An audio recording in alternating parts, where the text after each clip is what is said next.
This is Mike from GoCellPhoneRepair.com, and today I'm going to check out the waterproof case for iPhone 5 and 5S from Red Pepper.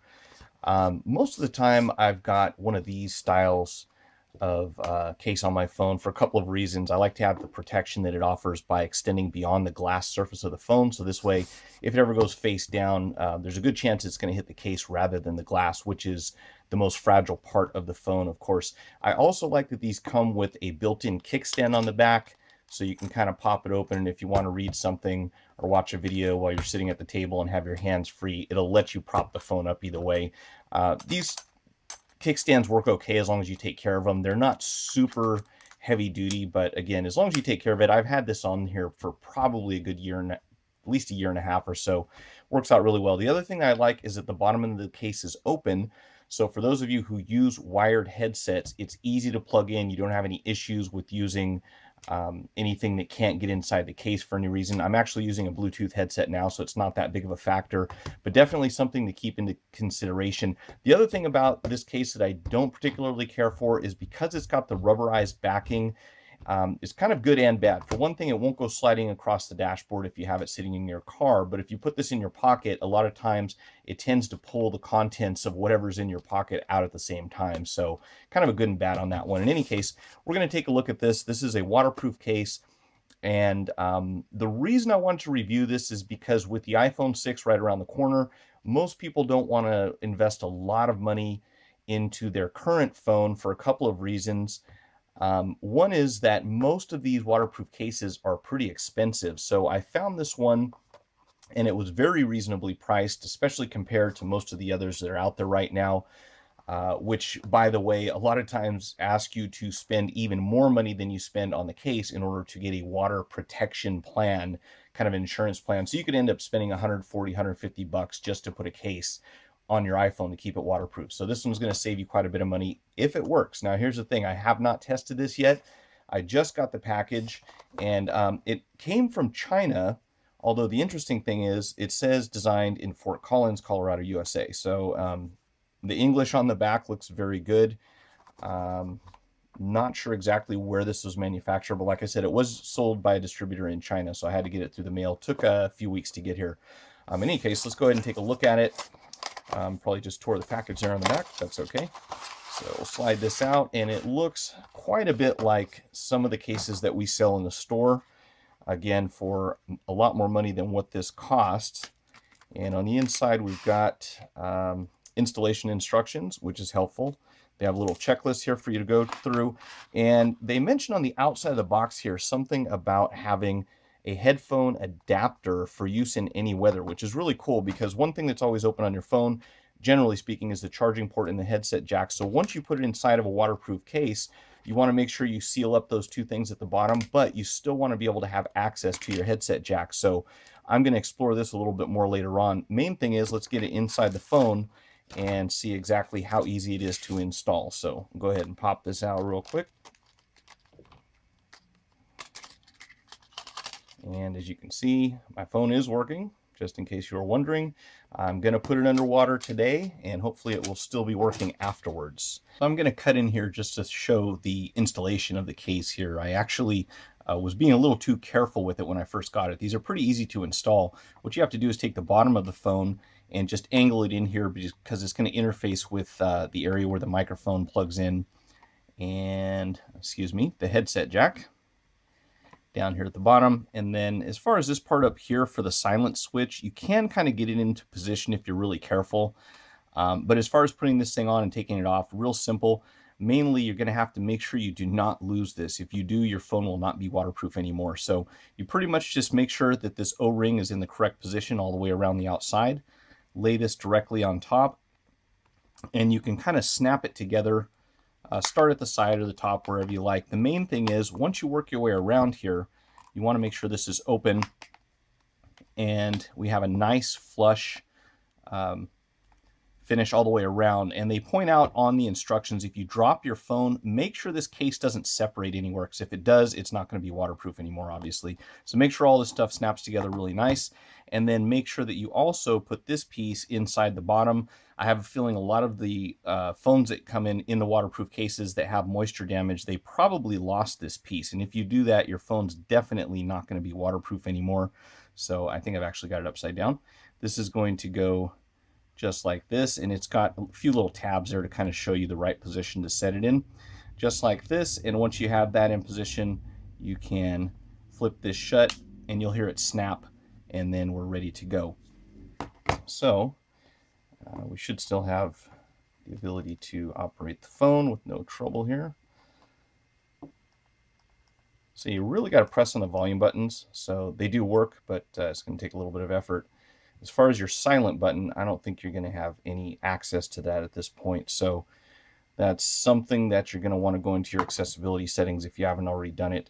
And you can basically turn that on and off somewhere in here. This new iOS I am not used to. All right, so under sounds here, we should be able to turn the vibrate on and off. So apparently that's not going to work from the outside of the phone. But the lock button, home button, everything else seems okay. So first thing we want to do is test the case before we throw it underwater with the phone inside of it. So what I'm going to do is just take something that is easy to tell if it's wet. I've just grabbed a tissue here, and I'm going to put this inside of the phone before we submerge it. So again, we want to make sure that this O-ring is in place on the outside, and of course make sure all this goes inside the phone. And once we do this, that should be a pretty good indication of whether or not we're sealing out moisture. So I'll go ahead and seal this up on the outside. Like I said, you really have to close this thing. And by the way, they also pointed out to make sure that your headset jack cover is screwed into place. So this thing actually screws out. And if you want to have a watertight seal, you'll have to go back and screw this back in. And again, you can see they've got an O-ring down here at the bottom that's going to seal it. So make sure this is screwed all the way in.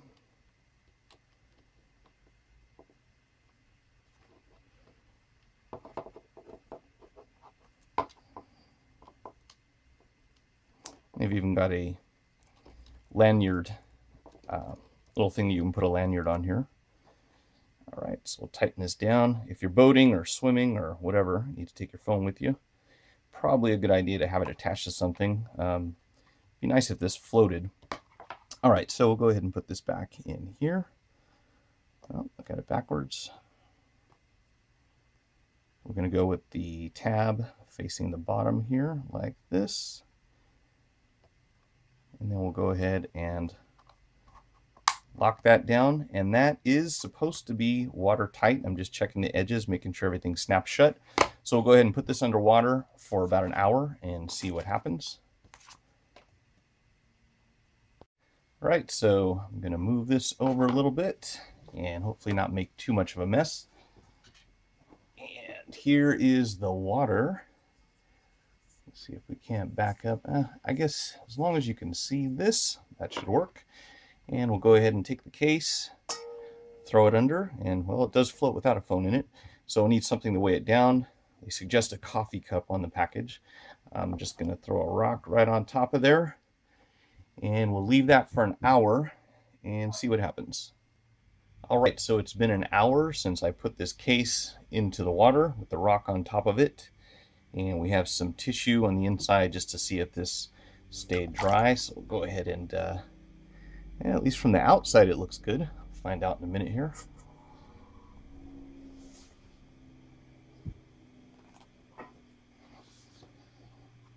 All right, so let's make sure we don't get moisture from the outside of the case onto the inside. Probably wouldn't be bad to have a little pressurized air here to test it, but I'm just going to pat it down.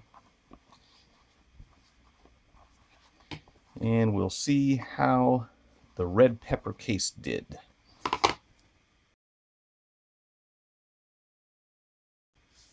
Here we go. Yeah, so I'd recommend getting one of these just to get the case open. There's still a little bit of water on the outside, so I just want to make sure that doesn't make it look like it got wet inside.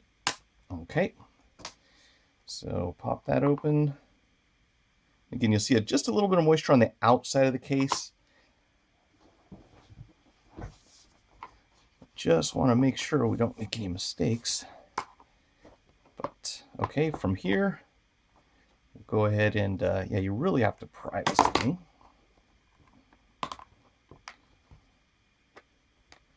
But so far so good from what I can tell.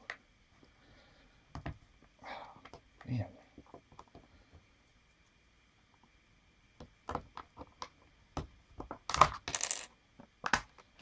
All right, so gasket fell out, but looking at the inside, I do not see any evidence of moisture.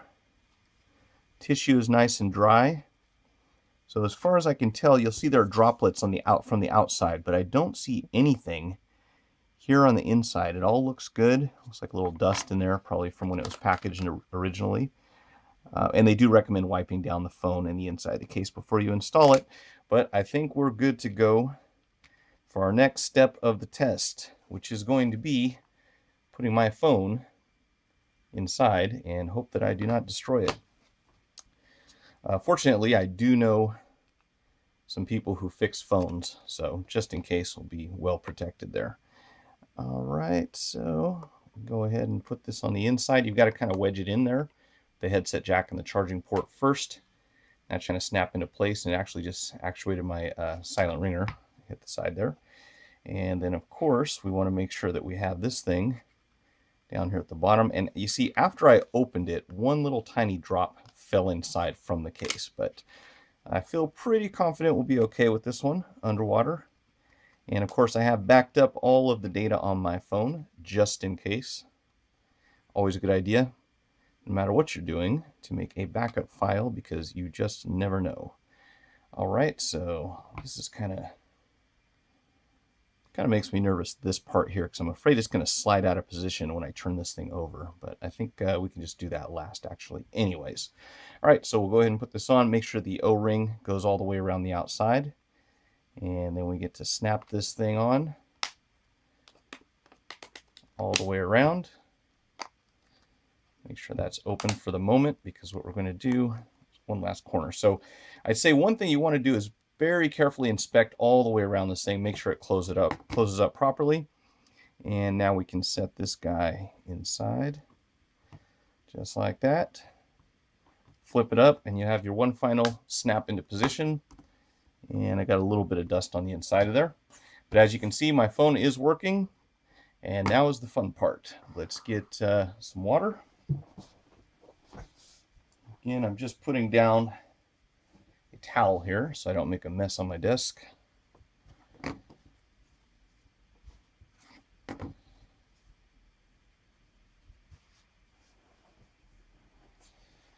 All right, here's the water. Here's the phone. Make sure you guys can see that this is turned on and functioning properly. And here we go. And I guess we don't need a rock because it is staying underwater. So I will see you in about an hour and hope that my phone is still working. All right, so it's been roughly an hour that I've had my phone underwater. And just to check while it's still in here, I'm going to hit the home button. I did this about 30 minutes ago just to make sure that it's still going to turn on. And of course, can't do much that way. In fact, I'm not sure you can operate the touchscreen. Yeah, you cannot operate the touchscreen, it looks like, while it's underwater. But the good news is, it looks like it's still alive. So we'll go ahead and take it out here and see what it looks like on the inside.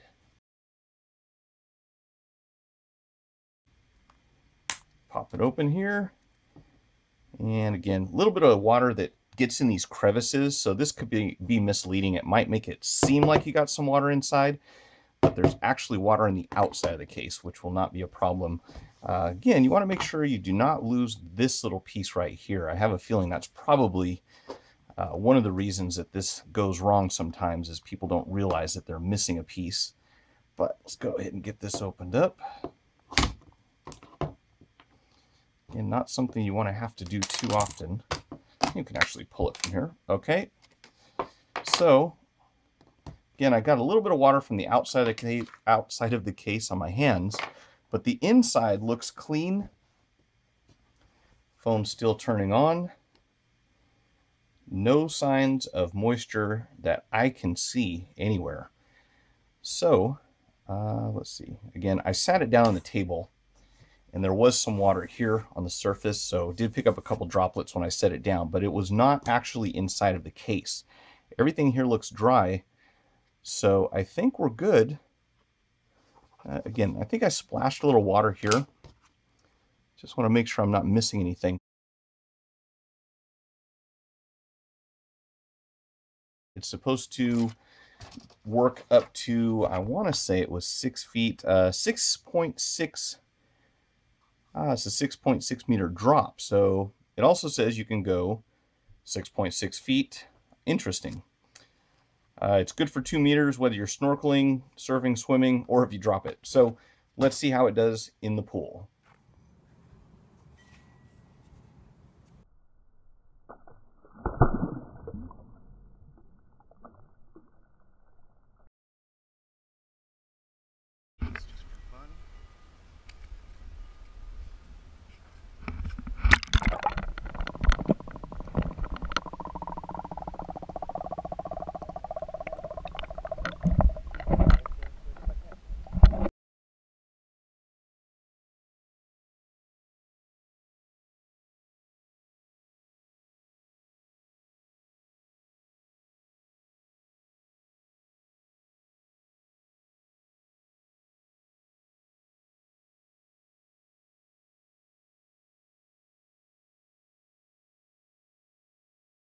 Down here at the bottom, there's a little piece that you can twist off, and this is part of the waterproof headset interface. So there's a little tab, and you'll see there's an O-ring here, if I haven't already pointed that out, that helps keep it sealed nicely. And they give you this extra headset jack, and this actually screws in the same way that the cover did. So what you'll do is you'll screw this into position and make sure it goes all the way inside. And from here, you'll maintain your watertight seal all the way around the phone.